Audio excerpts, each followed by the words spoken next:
Study IQ IAS, आपका selection हमारा mission.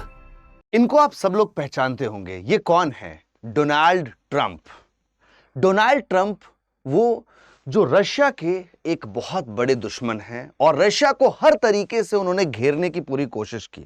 यहां तक कि ये कहा कि उस देश ने यूक्रेन पे वॉर कर दिया है और रशिया के साथ बाकी सारे देश अपने संबंध कम कर दें, उनके साथ ट्रेड कम कर दें। और इंडिया के ऊपर उन्होंने टैरिफ भी लगाया और पेनल्टी भी लगाई और भारत को कहा कि आप रशियन तेल मत खरीदो या मत बेचो।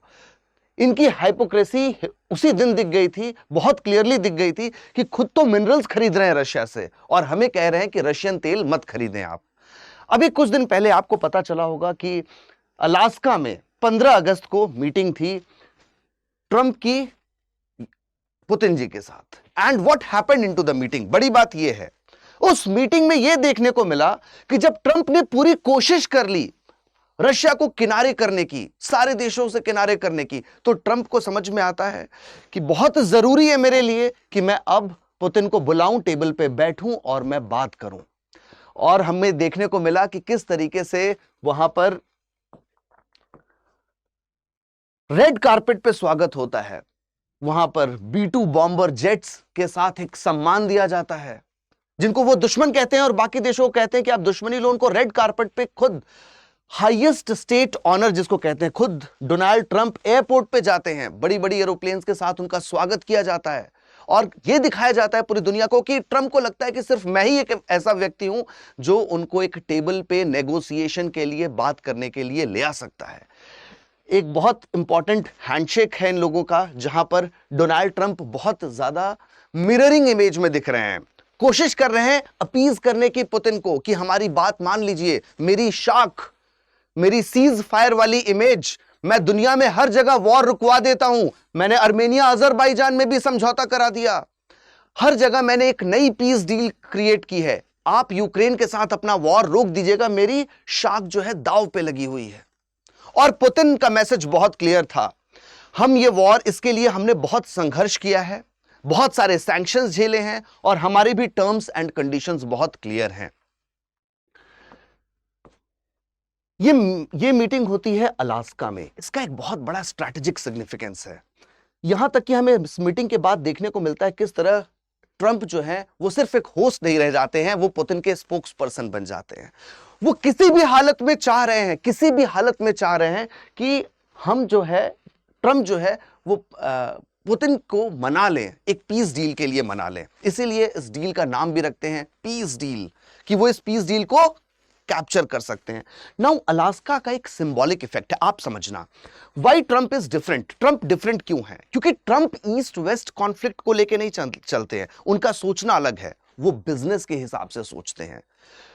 बिजनेस बहुत इंपॉर्टेंट है। वो डेमोक्रेसी के बारे में भी नहीं सोचते हैं, वो सिर्फ और सिर्फ बिजनेस के बारे में सोचते हैं। इसीलिए तो उन्होंने अपने दोस्त इजराइल का बहुत सपोर्ट किया, कभी यूक्रेन का सपोर्ट किया, वो भी तो उनका बहुत क्लोज एलाई है। वो तो चाह रहा है कि नाटो की मेंबरशिप भी मिल जाए, हमें यूरोपियन यूनियन में रिकॉग्निशन भी मिल जाए। कभी सपोर्ट नहीं किया क्योंकि उनको पता है कि इजराइल बहुत भारी दामों पे उनसे हथियार खरीदते हैं। वो एक तरीके का इजराइल बेस बना हुआ है यूएसए का, बहुत स्ट्रांग।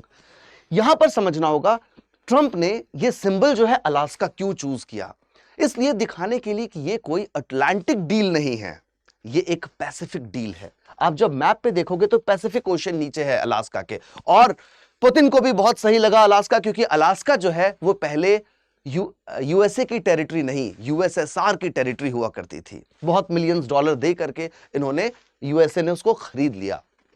तो दोनों देश के जो हेड ऑफ स्टेट हैं वो यहां पे मिलने आए थे। एंकोरेज एक जगह है, एंकोरेज में मीटिंग हुई। और उस मीटिंग के पहले जो माहौल था वो ये था कि ट्रंप ने बहुत कोशिश की, बोला कि मैं मीटिंग से बाहर उठ के चला जाऊंगा अगर मेरे फेवर में बात नहीं हुई, अगर पीस डील क्रैक नहीं होगी तो मैं छोड़ दूंगा ये मीटिंग। ट्रंप ने कहा था।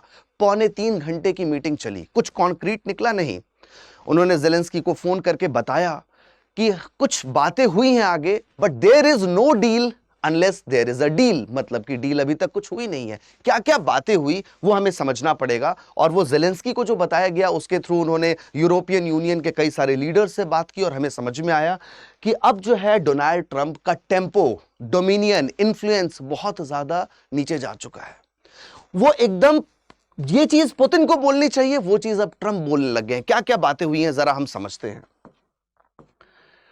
From ceasefire talks to comprehensive peace terms. आप डोनाल्ड ट्रंप की ये फोटो देख सकते हैं, यहां पे समझ में आ रहा होगा उनके चेहरे पे कितनी शिकन है, कितना स्ट्रेस है। Whereas another head of state हंस रहे हैं, टेंशन फ्री हैं, उनको पता है कि कोई बात नहीं है, हमने आज तक सारे सैंक्शंस झेल लिए, अब यूएस परेशान हो चुका है, अब ट्रंप को मेरी जुबान बोलने की जरूरत पड़ गई है, अब वो मुझे अपीज कर रहे हैं कि आप किसी भी तरीके से पीस डील कीजिए। क्योंकि जब ट्रंप इलेक्ट हुए थे, समझने की बात है, जब ट्रंप इलेक्ट हुए थे तो उन्होंने कहा था कि शायद अगर मैं 2022 में प्रेसिडेंट होता तो ये कभी भी वॉर होती ही नहीं। वॉर रुकवा देते हैं ये हर जगह पे, सीज फायर ले आ देते हैं।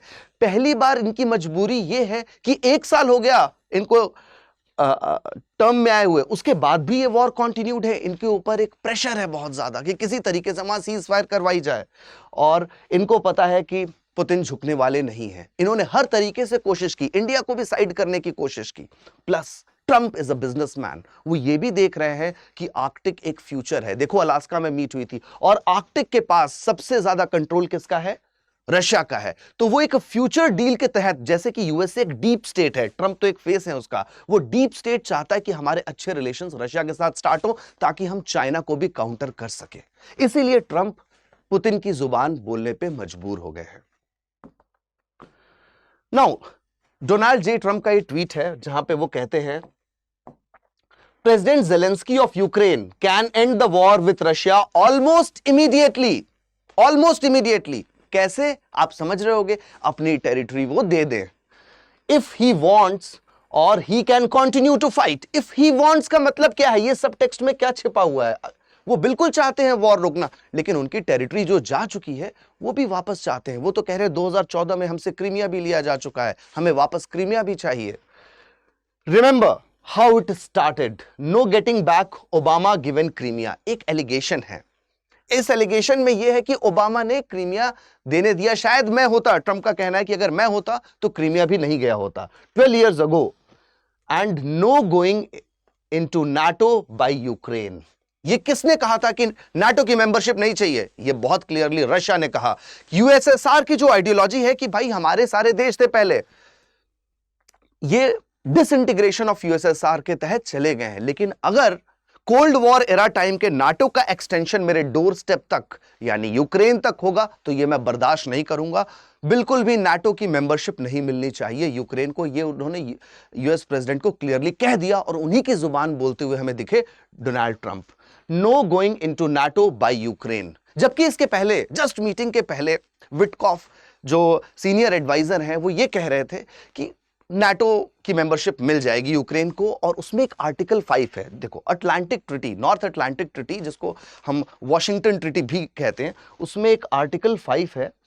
आर्टिकल 5 बात करता है collective defence system, principle of collective defence, यानी किसी एक देश पे अगर अटैक हो जाता है नाटो के मेंबर्स के, तो यह माना जाएगा कि सारे देश पे एक साथ अटैक कर दिया गया है और सारी फोर्सेस उनका जवाब देती हैं। तो पूरा यूरोप खुश था कि हम नाटो के मेंबर्स हैं और हमने अपनी सिक्योरिटी आउटसोर्स कर दी है यूएसए को। अब यूरोप भी समझ रहा है इस बात को, यूरोपियन देश भी समझ रहे हैं इस बात को कि अगर यूक्रेन के साथ कुछ गलत होता है, नाटो की मेंबरशिप नहीं मिलती है, और यूएसए डबल प्ले करता है, जो हिपोक्रेसी है यूएसए की कि वो जाकर के अब तक सारे सैंक्शंस लगा रहे थे रशिया के ऊपर और आज जाकर के हाथ मिला रहे हैं, नेगोशिएट कर रहे हैं, अपीज करने की कोशिश कर रहे हैं रशिया को। तो यूएसए के डबल स्टैंडर्ड्स, डोनाल्ड ट्रंप के डबल स्टैंडर्ड्स बहुत क्लियरली यूरोप को भी दिखाई दे रहे हैं। आर्टिकल 5 में उन्होंने कहा कि नाटो की मेंबरशिप नहीं देंगे, नाटो स्टाइल की प्रोटेक्शन दे देंगे। एग्जैक्ट नाटो की मेंबरशिप नहीं देंगे, बट डिफेंस की सिक्योरिटी दे देंगे। कब देंगे? इस डील में किसकी जीत होगी? रशिया की जीत होगी, यूक्रेन की जीत होगी, या यूएसए की होगी? समझते हैं। अलास्का में बहुत सारी चकाचौंध दिखी, मीटिंग की details exactly as it is तो बाहर नहीं आई, लेकिन 2.25 घंटे ये दोनों हेड ऑफ स्टेट बैठ के बातचीत करते रहे। कंक्लूसिव कुछ भी नहीं निकला, नहीं तो डोनाल्ड ट्रंप वो हैं जो बाहर आते ही कह देते कि मैंने सीज फायर करा दी, मैंने वॉर रुकवा दी। There was no conclusive statement by Donald Trump. वहां पर क्या निकल के आता है आप देखिए, de facto recognition of Donetsk and Luhansk. ये जो एरिया है डोनेट्स्क एंड लुहांस्क, यहां पर रशिया ने कैप्चर कर लिया है। रशियन आर्मी ने यहां पे कैप्चर कर लिया है और आपको पता है कि रशिया आगे जाके रेफरेंडम करा के वहां पर अपनी सरकार भी बना लेगा। क्रीमिया 2014 में ही जा चुका है। यूक्रेन का कहना यह है कि हमारी ये टेरिटरी हमें वापस चाहिए। कीव कह रहा है, रिक्वेस्ट कर रहा है मॉस्को से कि हमें दीजिए ये चीज। जेलेंस्की ने इतने एफर्ट्स लिए हैं, उनको ना नाटो की मेंबरशिप दोगे आप और न ये टेरिटरी दोगे तो यूक्रेन की हार हो जाएगी। और यूरोप को लगता है कि अगर यूक्रेन पे रशिया आ गया तो कल को वो और एक्सपैंड करेगा और एक्सटेंड करेगा खुद को। So de facto recognition of Donetsk and Luhansk, Russia में चाहता है कि जो चीज मैंने इन्वेड करके ली है उसे लीगली मुझे दे दो, वो अब हमारी टेरिटरी होनी चाहिए। फ्रीजिंग द सदर्न फ्रंट जो है, साउथ वाला फ्रंट है, फ्रीज कर देंगे हम, वहां पे सीज फायर कर देंगे उतने एरिया में। यूक्रेन को कंप्लीटली डिबार कर दो नाटो से, उसको मेंबरशिप नहीं देनी है नाटो की, ये मुझे लिख के दीजिए, आप इस डील का पार्ट बनाइए, आगे जाकर के वो कोशिश भी ना करे नाटो का पार्ट बनने की। Crimea recognised as Russian territory, अभी भी कहते हैं हम कि क्रीमिया को एनेक्स कर लिया है रशिया ने, आगे जाकर के उसे बिल्कुल रिकॉग्नाइज करने की जरूरत है कि वो रशियन टेरिटरी है। पार्शियल सैंक्शंस डाइल्यूशन, जो रशिया के ऊपर इकोनॉमिक सैंक्शंस लगे हैं, जो उनका तेल या गैस नहीं खरीदा या बेचा जा रहा है यूरोपियन मार्केट में, उन सैंक्शंस को हटाया जाए। इसको एक तरीका कहते हैं स्क्रो सैंक्शंस को हटाना। जैसे जैसे रशिया सीज फायर करता जाएगा वैसे वैसे रुकता जाएगा, वैसे वैसे सैंक्शंस हटते जाएंगे। Special space for Russian language and Orthodox church, एक स्पेशल स्पेस मिलना चाहिए इसको भी उन टेरिटरीज में। ये पुतिन का कहना है, बहुत क्लियर है। अब देखो यहां पे सवाल क्या उठता है, क्या करा पाएंगे ट्रंप ये डील? और अगर ट्रंप ये डील करा पाते हैं तो बहुत बड़ी बात होगी। लेकिन एक और प्रश्न इसमें यह है, जब आपने वहां पर पुतिन जी को मिलने के लिए बुलाया तो वहां पे जेलेंस्की क्यों नहीं थे? Bringing equality on the table is the first principle of democracy, वही मिसिंग था यहां पर। ऐसा लगा था जैसे कि ट्रंप होस्ट नहीं कर रहे हैं, वो किसी तरीके से मनाने की कोशिश कर रहे हैं। क्रीमियाज रिकॉग्निशन, रशियन लैंग्वेज स्टेटस अगर वहां मिल जाता है और ऑर्थोडॉक्स चर्च की फ्रीडम, ये पुतिन के सिंबॉलिक लीवर्स हैं और पुतिन की जीत होगी, रशिया की जीत होगी। जो अब कौन बोल रहा है? यूएसए बोल रहा है। यूएसए कह रहा है कि कभी भी चाहे तो यूक्रेन की कीव की वॉर रुक सकती है। Ukraine sees them as sovereignty erosion, कि हमारी सोवरेनिटी खत्म, क्योंकि अगर इतने एरिया में रशिया घुस गया तो कल को फिर से वो आएगा और अटैक करेगा आज से 10 साल बाद, और वो कहेगा ये टेरिटरी भी रशियन है। इसका क्या सॉल्यूशन निकाला जाएगा, ये समझने वाली बात है। और रशिया के लिए बहुत बड़ी जीत होगी कि इतनी टेरिटरी उसको मिल गई, रशिया को मिल गई, और यूएसए कह रहा है कि हैप्पीली कह रहा है, अपीज करते हुए कह रहा है कि आप रख लीजिए। ट्रंप की पब्लिक लाइन है, नथिंग विदाउट यूक्रेन्स कंसेंट, और उसकी कंसेंट नहीं ली जा रही है। Again a hypocrisy by USA. उन्होंने कहा कि कोई भी कंसेंट नहीं, कोई भी डिसीजन बिना कंसेंट के नहीं होगा। और कंसेंट कहां है? केवल इंफॉर्मेशन दी जा रही है, बताया जा रहा है व्लादिमीर ज़ेलेंस्की को। Ukraine's response, no territorial concessions, इसी की वजह से यह वॉर चलता जा रहा है। अगर टेरिटोरियल कंसेशन होगा, मान लेते हैं एक बार के लिए टेरिटोरियल कंसेशन हो जाए, यानी कि यूक्रेन कह दे कि यह जमीन रशिया रख ले, तब नाटो की मेंबरशिप चाहिए यूक्रेन को, और यह जीत होगी यूक्रेन के लिए। एक यूरोप क्या कह रहा है? May be security guarantees but border compromises and ये डेंजरस होगा। जो हमारा यूरोप का बॉर्डर है रशिया के साथ, वो कॉम्प्रोमाइज हो जाएगा। हमने बफर स्टेट में कुछ लोगों को बहुत जल्दी जल्दी नाटो की मेंबरशिप दी है सिक्योरिटी के लिए, वो अगर यूक्रेन की टेरिटरी जाएगी तो वो बफर जो बॉर्डर स्टेट की तरह काम करता है वो खत्म हो जाएगा। Peace deal, I ended the European war, इनका टैगलाइन बहुत क्लियर है जो डोनाल्ड ट्रंप बोलना चाहते हैं। और Putin, What I took is now legitimate, जो मैंने लिया उसको मैंने लेजिटिमेट बना दिया, इन्वेड करके लिया और वो लेजिटिमेट बन गया। तो ये जो पीस डील है, ट्रंप की पीस डील है, इस डील में एक बात बहुत निकल के सामने आ रही है कि आज जो चीज पुतिन को बोलनी चाहिए वो चीज ट्रंप खुद बोल रहे हैं, और ऐसा दिखाना चाहते हैं कि ये नेगोशिएट वो करवा रहे हैं। यही तो बहुत देर से पुतिन बोलना चाहते हैं और इस चीज को ट्रंप अब बोलने लग गए। दिस इज द हिपोक्रेसी और double standards. Spectacle and substance, only I can bring Putin on the table. ये इंपॉर्टेंट था कि जो अपनी बीस्ट, जो सबसे सिक्योर्ड व्हीकल माना जाता है, उसमें रिसीव करके डोनाल्ड ट्रंप लेकर के गए और दुनिया को दिखाने की कोशिश की कि ओनली मैं, यूएसए एक ऐसा देश है और मैं एक ऐसा लीडर हूं जो पुतिन को बुला सकता है। लेकिन उसके पीछे यूएसए के हिडन मोटिव्स हैं और जो रियल सब्सटेंस है वो अलग चीज है। सब्सटेंस है उनकी future deals, discussed optics, real bargaining chips, sanctions and architectures. ऐसे जो केमिकल्स हैं, रेयर मिनरल्स हैं जहां पर चाइना की मोनोपोली है, जो आर्कटिक जहां पर बहुत ज्यादा तेल है, वहां पर चाहता है यूएसए कि हम रशियन डील कर लें क्रैक। अभी यूक्रेन के साथ आपने बहुत सारी न्यूज देखी होगी, यूएसए ने मिनरल्स सिक्योरिटी पार्टनरशिप के तहत डील की थी कि वहां के माइन से मिनरल एक्सट्रैक्ट करेगा। कोई फर्क नहीं पड़ा रशिया को। उनको पता है कि हम रशिया जाएंगे और रशिया से मिनरल्स लेंगे, ऑयल लेंगे, गैस लेंगे, फ्यूचर की एनर्जी सिक्योरिटी और चाइना को काउंटर करेंगे। यह था हिडन मोटिव यूएसए का। If Trump pushes peace now using his grammar, Ukraine risks losing momentum and Western backing. बात क्या है कि पीस नाउ, अगर देखो डील करने का दो तरीका होता है। एक तरीका होता है, अभी हम आएंगे उस पे, कि अगर हम सिर्फ पीस की बात कर दें अभी और किसी भी तरीके से पीस एस्टैब्लिश हो जाए तो ज़ेलेंस्की हार जाएंगे। क्यों हार जाएंगे? क्योंकि उनको वेस्टर्न सपोर्ट मिलना बंद हो जाएगा। वो कहेंगे सिर्फ पीस के लिए हम हार गए, बट वो टेरिटरीज तो उनको देनी पड़ जाएगी किसी भी तरीके से। जो सीज फायर का मुद्दा है वो ये है कि हमेशा देखा गया है कि पहले, चाहे आप इंडिया पाकिस्तान वॉर देखिए, हमने पहले सीज फायर करी, तुरंत सीज फायर करी, उसके बाद हमने आर्किटेक्चर, पॉलिटिकल आर्किटेक्चर के बारे में सोचना शुरू किया कि क्या क्या किया जा सकता है, कैसे बात आगे बढ़ाई जा सकती है। यहां पर उल्टा हो रहा है। हर जगह क्या होता है कि पहले सीज फायर एस्टैब्लिश किया जाता है, नंबर 1 स्टेप, उसके बाद पॉलिटिकल आर्किटेक्चर, दोनों देश के जो नेता हैं, राजनेता, वो बैठ के बात करते हैं। यही चीज अर्मेनिया, अजरबैजान में हुई कि पहले भैया गोली चलाना बंद करो बॉर्डर पे, उसके बाद बातचीत करते हैं और समझते हैं कि सारे प्रॉब्लम्स को सॉल्व कैसे किया जा सकता है। इस बार ऐसा नहीं हुआ कि सीज फायर साइन कर लिया गया हो। यहां पर दिखता है कि ट्रंप की अगेन एक डिप्लोमेटिक लॉस था।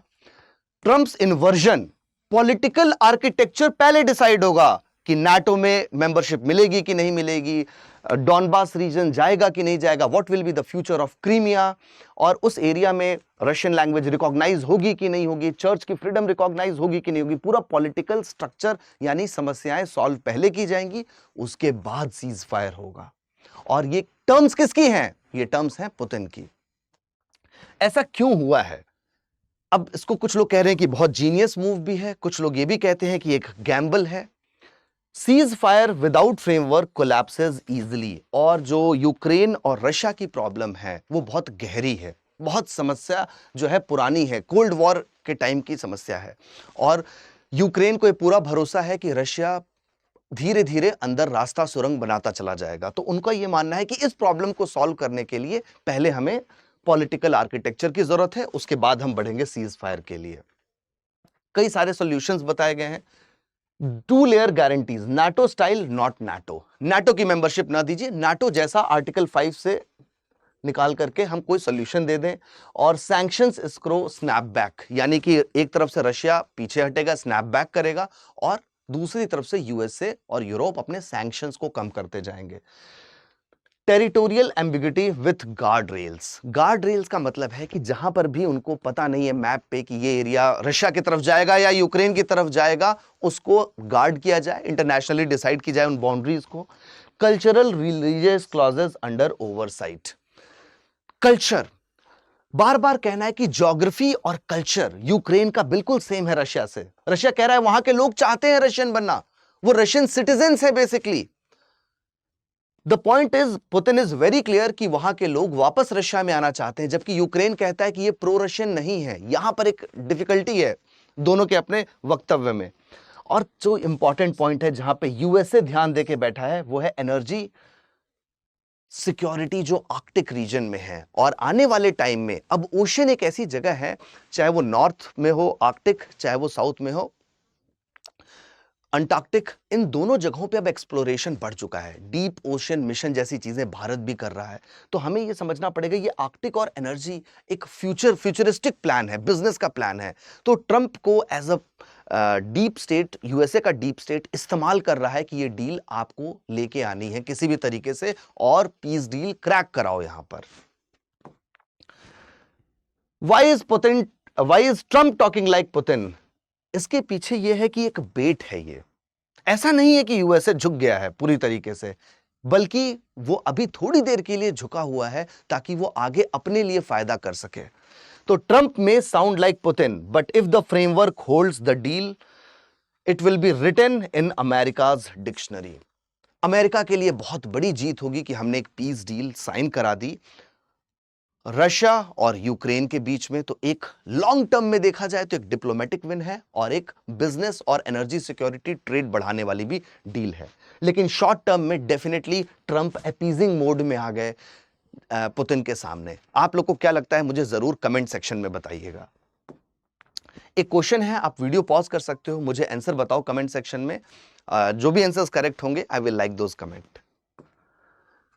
ऑल द स्टूडेंट्स जो भी तैयारी कर रहे हैं सिविल सर्विसेज की, वो आज के दिन का फायदा उठाओ। कृष्ण जन्माष्टमी थी, हम सबने सेलिब्रेट किया और इस उपलक्ष्य में आपको डिस्काउंट मिल रहा है हमारे लॉन्ग टर्म P2I बैच में।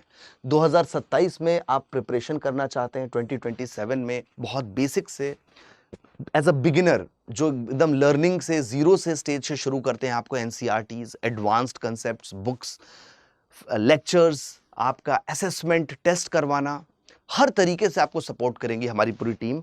और ऑफर आज ही खत्म हो रहा है, आप जल्दी से इसको सब्सक्राइब कर लीजिए। कोई भी डाउट है बेटा आप मुझे रीच आउट कर सकते हो 7303212303 पे। एनी डाउट रिगार्डिंग कि आपको ये कोर्स कितना यूजफुल होगा, क्या क्या कंपोनेंट्स हैं इसके, और आप किस तरीके से हमारे साथ स्टडी IQ के साथ प्रिपरेशन स्टार्ट कर सकते हो। Thank you everyone. Study IQ IAS, आपका सिलेक्शन हमारा मिशन।